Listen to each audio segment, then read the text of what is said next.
kelompok CPH akan mempersembahkan video yang berjudul Korupsi Dana Pemulihan Ekonomi Nasional di Kementerian Dalam Negeri. Saya Nana.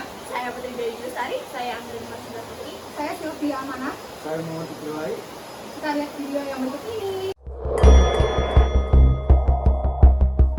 Mantan Dirjen Bina Keuangan Daerah Kementerian Dalam Negeri Muhammad Ardian Nurfianto ditahan Komisi Pemberantasan Korupsi pada Rabu 2 Februari 2022 setelah ditetapkan sebagai tersangka kasus dugaan suap dalam pengajuan dana pemulihan ekonomi nasional untuk Kabupaten Kolaka Timur tahun 2021.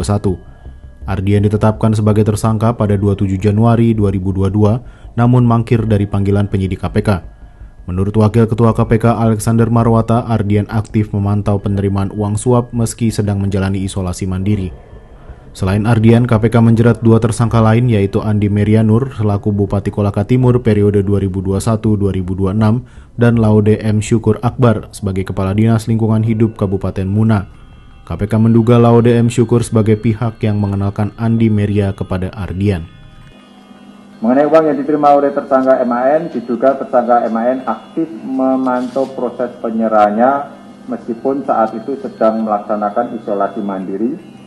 Di antaranya dengan selalu berkomunikasi dengan beberapa orang kepadanya yang sebelumnya sudah dikenalkan dengan tersangka AMS.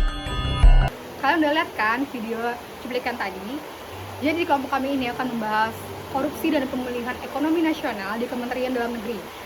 Jadi, kita akan membahas tentang analisis kasus terhadap tindak pidana korupsi. Korupsi dan pemulihan ini, kita akan melakukan pembahasannya ada 5.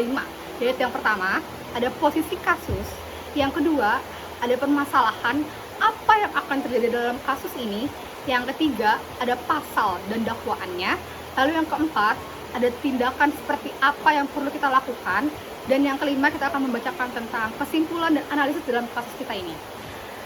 Baik, di kasus ini adalah pemulihan ekonomi nasional, ada kebijakan untuk penanganan COVID-19. Kebijakan tersebut dikeluarkan untuk membantu mengurangi dampak ekonomi akibat COVID-19.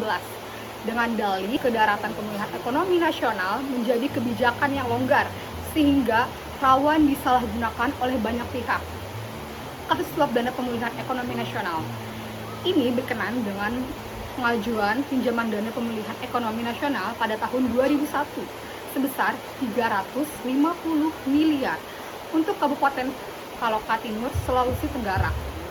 3 tersangka yang diduga menerima suap yaitu Bupati Kolaka Timur nonaktif Bapak Andi Marianur untuk persetujuan pengajuan pinjaman dana pemulihan ekonomi nasional. Dan jumlah suap yang diterima sebut mencapai angka 2 miliar 45 juta. Isu hukum dalam kasus tindakan korupsi ini, Muhammad Ardian Nurfianto melakukan atau turut serta melakukan dalam beberapa perbuatan yang akan ada hubungannya sedemikian rupa sehingga dipandang sebagai perbuatan berlanjut, yaitu menerima hadiah atau janji, yakni menerima uang sebesar 2 miliar 45 juta rupiah, di mana dana itu bertujuan agar terdakwa yaitu Direktur Jenderal Bina Keuangan Daerah Kemendikbud Muhammad Ardian Nurfianto memuluskan pertimbangan kepada Kementerian Dalam Negeri sebagai syarat disetujuinya usulan pinjaman pemulihan ekonomi nasional pemerintah daerah kabupaten kota di tahun 2001. Baik, kronologi selanjutnya, saat peristiwa pidana itu terjadi, Andi menjabat sebagai PLT Bupati Kolaka Timur. Ia menginginkan pemerintah Kabupaten Kolaka Timur mendapatkan dana tambahan sebesar 350 miliar rupiah. Uang tersebut nantinya akan digunakan untuk pembangunan infrastruktur kepada Rusdianto M. Bandi. Kemudian, untuk menjalin komunikasi dengan Kepala Badan Kepegawaian dan Pengembangan SDM, Kabupaten Muna Tanaman Oke yang sudah lebih dulu berkomunikasi dengan pemerintah pusat.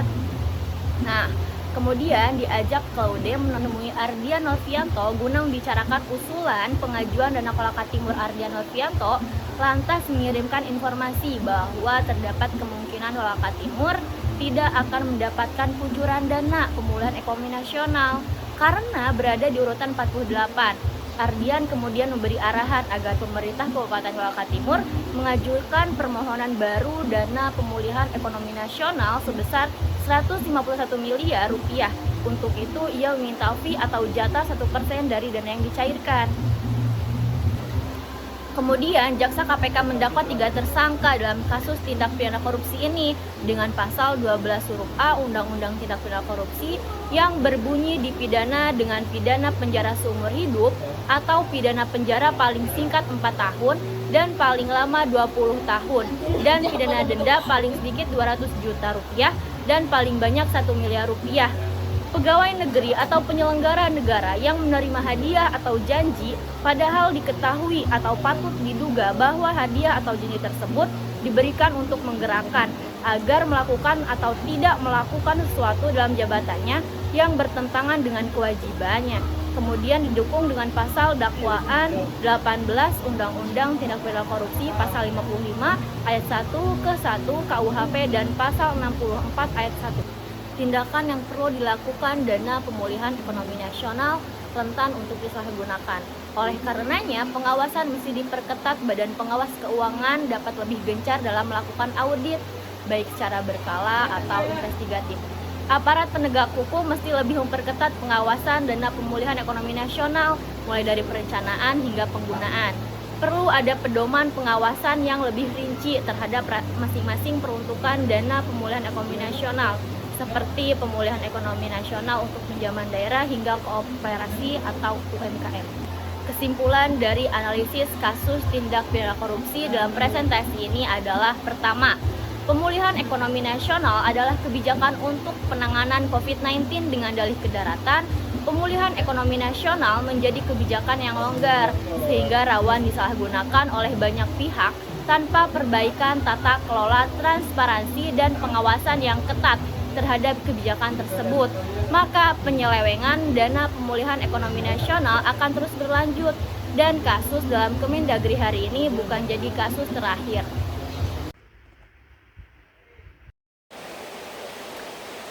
Selanjutnya, saya akan menjelaskan pasal terkait tindak pidana korupsi dana pemulihan ekonomi nasional di Kementerian Dalam Negeri, yakni pasal 12 huruf A Undang-Undang Pemberantasan Tindak Pidana Korupsi menyebutkan secara eksplisit subjeknya adalah pegawai negeri atau penyelenggara negara. Pasal 12 huruf A Undang-Undang Nomor 20 Tahun 2001 tentang perubahan atas Undang-Undang Nomor 31 Tahun 1999 tentang pemberantasan tindak pidana korupsi. Bunyi pasal 12 huruf A adalah dipidana dengan pidana penjara seumur hidup atau pidana penjara paling singkat 4 tahun dan paling lama 20 tahun dan pidana denda paling sedikit 200 juta dan paling banyak 1 miliar. Pegawai negeri atau penyelenggara negara yang menerima hadiah atau janji padahal diketahui atau patut diduga bahwa atau janji tersebut diberikan untuk menggerakkan agar melakukan atau tidak melakukan sesuatu dalam jabatannya yang bertentangan dengan kewajibannya. Asas pembentukan undang-undang ada 2. Yang pertama, asas pembentukan undang-undang secara konvensional, yaitu terdapat dalam KUHP, adalah memberikan efek kepada person atau kelompok, baik pelaku turut melakukan atau yang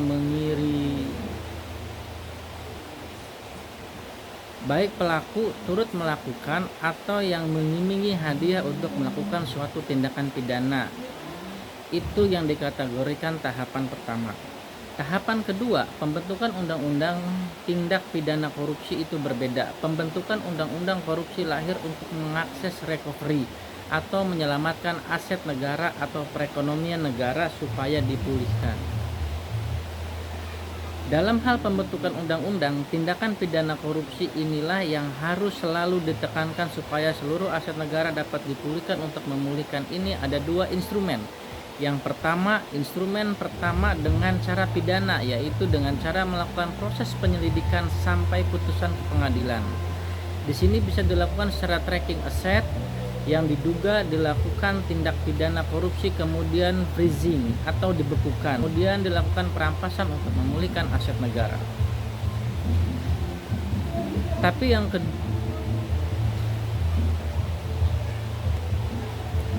yang kedua atau instrumen yang kedua dengan cara perdata. Di sini hadir adalah seorang jaksa penuntut umum secara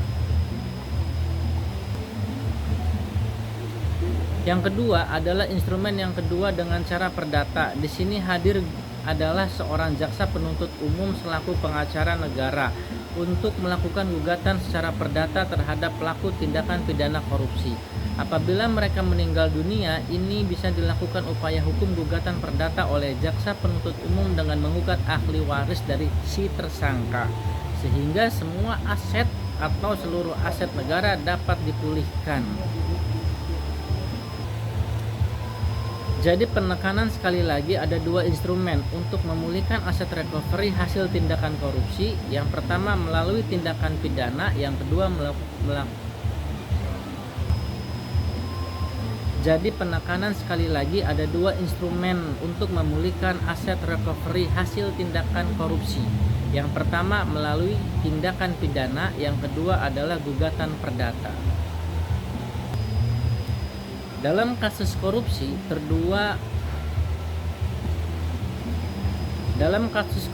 terdapat mala prohibita dan mala inse. Jadi kasus korupsi ini, dalam perbuatan korupsi terdapat mala prohibita dan mala inse.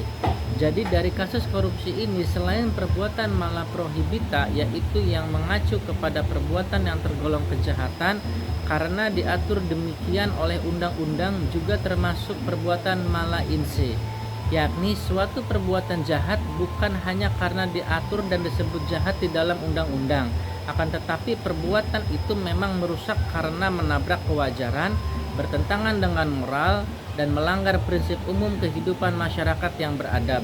Sehingga walaupun masyarakat tersebut tidak pernah membaca kitab undang-undang hukum pidana, namun semua orang tahu perbuatan demikian adalah patut dan wajib diberi sanksi hukum secara tegas dan keras.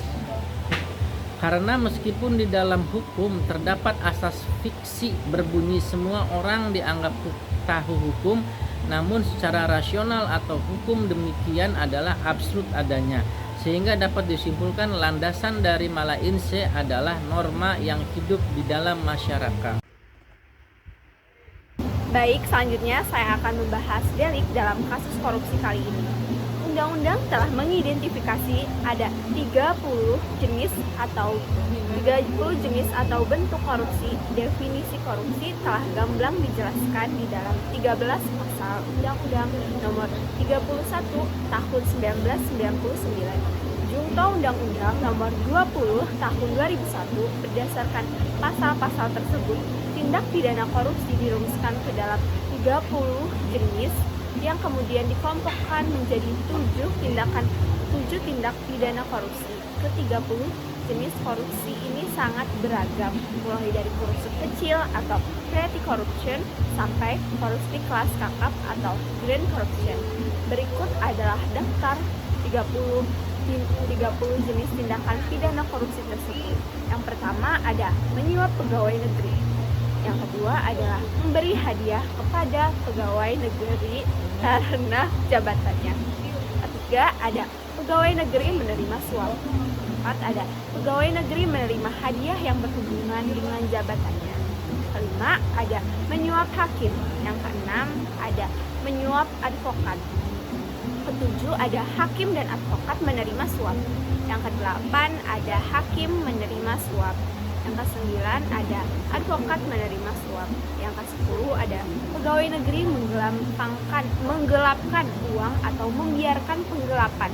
Yang ke-11 ada pegawai negeri memalsukan buku untuk pemeriksaan administrasi. Yang ke-12 ada pegawai negeri merusak bukti. Yang ke-13 ada pegawai negeri membiarkan orang lain merusak bukti. Ke-14 ada pegawai negeri membantu orang lain merusak bukti. Yang ke-15 ada pegawai negeri memeras. Yang ke-16 ada pegawai negeri memeras pegawai negeri lainnya. Yang ke-17 ada borong membuat curang. ada pegawai proyek membiarkan perbuatan curang. Yang ke-19 ada rekan TNI atau Polri berbuat curang.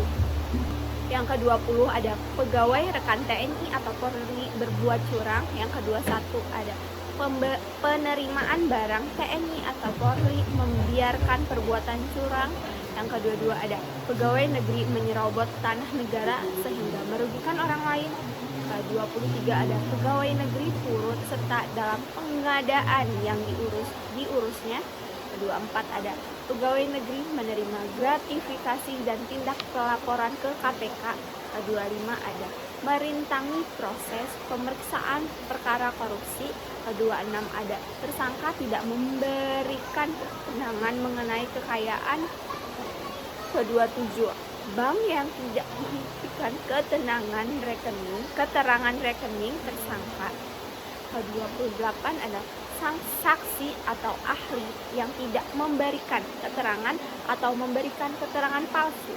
Ke-29 ada seseorang yang memegang rahasia jabatan namun tidak memberikan keterangan atau memberikan keterangan palsu. Ke-30 ada saksi yang membuka identitas pelapor dari ke-30 jenis korupsi tersebut. Diklarifikasikan lagi menjadi 7 kelompok tindak pidana korupsi. Yang pertama ada kerugian keuangan negara. Secara melawan hukum melakukan perbuatan perkaya diri atau orang lain atau korporasi. Pelakunya memiliki tujuan menguntungkan diri sendiri serta menyalahgunakan kewenangan, kesempatan atau sarana yang ada.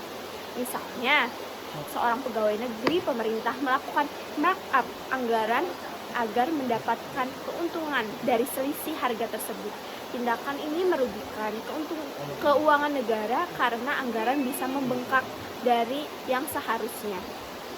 Yang kedua ada suap menyuap, memberi atau menjanjikan sesuatu kepada aparatur sipil negara, penyelenggaraan negara, hakim atau advokat dengan maksud supaya berbuat sesuatu atau tindak perbuatan sesuatu dalam jabatannya. Suap menyuap bisa terjadi antar pegawai maupun pegawai dengan pihak luar.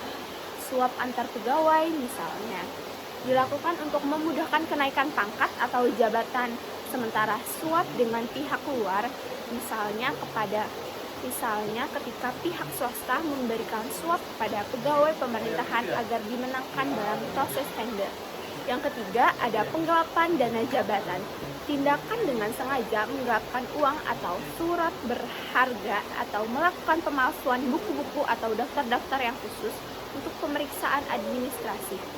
Contoh penggelapan dalam jabatan: penegakan hukum merobek dan menghancurkan barang bukti suap untuk melindungi pemberian suap. Yang keempat ada pemerasan. Pegawai negeri atau penyelenggaraan negara menguntungkan diri sendiri atau orang lain secara melawan hukum atau dengan menyalahgunakan kekuasaannya, memaksa seseorang memberikan sesuatu, membayar atau menerima pembayaran dengan potongan atau untuk mengerjakan sesuatu bagi dirinya sendiri. Misalnya, seseorang pegawai negeri menyatakan bahwa tarif pengurusan dokumen adalah 50.000, padahal seharusnya hanya 15.000 atau malah gratis. Pegawai itu memaksa masyarakat untuk membayar di luar ketentuan resmi dengan ancaman dokumen mereka tidak diurus. Ulang. Yang kelima ada perbuatan curang. Perbuatan curang dilakukan dengan sengaja untuk kepentingan pribadi yang dapat membahayakan orang lain. Misalnya pemborong pada waktu membuat bangunan atau penjual bahan bangunan melakukan perbuatan curang yang membahayakan keamanan orang atau barang. Contoh lainnya ada kecurangan pada pengadaan barang TNI dan kepolisian negara RI yang bisa membahayakan keselamatan negara saat berperang. Yang keenam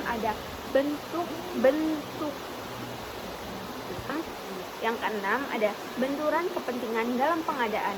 Pegawai negeri atau penyelenggaraan negara, baik langsung maupun tidak langsung, dengan sengaja turut serta dalam pemborongan, pengadaan atau persewaan padahal dia ditugaskan untuk mengurus atau mengawasinya.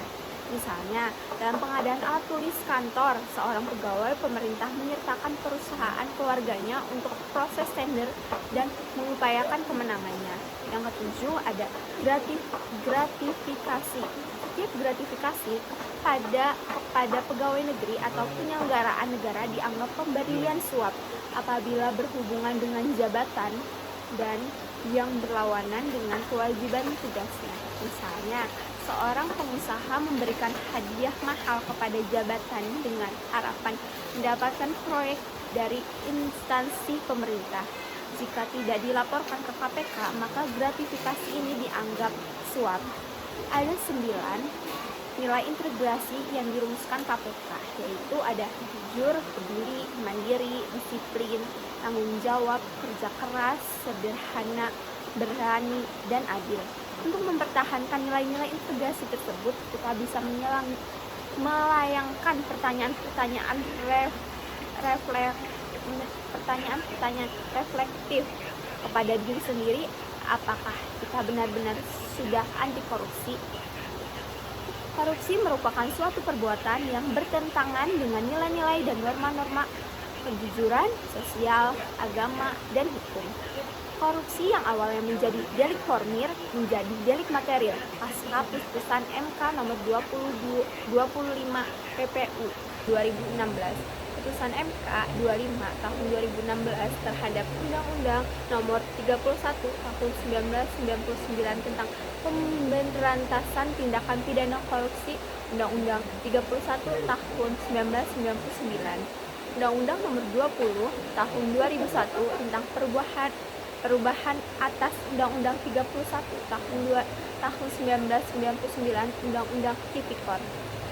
Dalam menyikapi putusan MK 25 tahun 2016 harus kembali kepada asas-asas yang ada di dalam ilmu hukum pidana, yakni asas legalitas dengan istilah nullum delictum nulla poena sine praevia legi ponalia. Adigium ini mengandung arti bahwa tiada suatu perbuatan yang dapat dijatuhkan hukum sebelum perbuatan itu diatur oleh undang-undang. Adigium tersebut lahir dari buah pemikiran yang dikemukakan oleh von Furtwängler yang tersantum pada pasal 1 ayat 1 Kitab Undang-Undang Hukum Kitab Undang-Undang Hukum Pidana KUHP.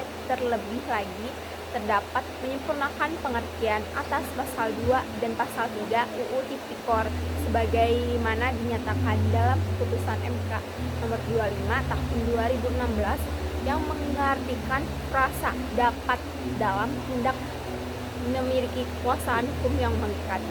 Rumusan delik korupsi pada pasal 2 dan pasal 3 UU Tipikor sudah harus ada akibat nyata dari kerugian keuangan negara tersebut dan dapat dibuktikan di pengadilan dengan adanya audit dari Badan Pemeriksaan Keuangan atau BPK. Maka terhadap kasus tindakan pidana korupsi yang masih dalam tahap atau proses hukum dapat menggunakan asas subsidiaritas yang tercantum pada pasal 1 ayat 2 KUHP, yaitu dalam undang-undang diubah setelah perbuatan itu dilakukan. Oleh karena itu, kepada tersangka dikenakan ketentuan yang menguntungkan. Norma tersebut merupakan wujud dari asas subsidiaritas. Konsep dari asas ini yakni jika di dalam masa transisi menghadapi dua pilihan perundang-undangan harus diterapkan atau didahulukan hukum yang menguntungkan atau meringankan kepada tersangka. Dengan adanya putusan MK nomor 25 tahun 2016 ini, maka pada kasus-kasus yang sudah berjalan dan belum diputuskan oleh majelis hakim, maka hakim dalam putusannya nanti dapat menerapkan asas subsidiaritas ini, yakni menerapkan aturan yang meringankan terdakwa sesuai dengan ketentuan pasal 1 ayat 2 KUHP. Selanjutnya, setelah mengartikan frasa dapat tidak mempunyai ketentuan hukum yang mengikat, maka yang menjadi titik sentral di dalam pembuktian hukum korupsi untuk pasal 2 dan pasal 3, yakni dengan menggunakan audit dari Badan Pemeriksaan Keuangan atau BPK untuk mengetahui secara benar apakah sudah terjadi kerugian keuangan negara tersebut. Hal ini dipertegas setelah adanya surat edaran Mahkamah Agung nomor 4 tahun 2016 tentang pemberlakuan rumusan hasil rapat pleno Kamar MA tahun 2016 sebagai pedoman pelaksanaan tugas bagi pengadilan. Pada huruf A angka 6 menyatakan instansi yang berwenang menyatakan ada tidaknya kerugian, tidaknya kerugian keuangan adalah keuangan negara adalah Badan Pemeriksaan Keuangan yang memiliki kewenangan konstitusional. Demikianlah video yang telah kami buat. Terima kasih kepada Bapak Iron selaku dosen pembimbing dari hukum pidana. Kurang dan lebihnya kami mohon maaf. Wassalamualaikum warahmatullahi wabarakatuh. Dadah!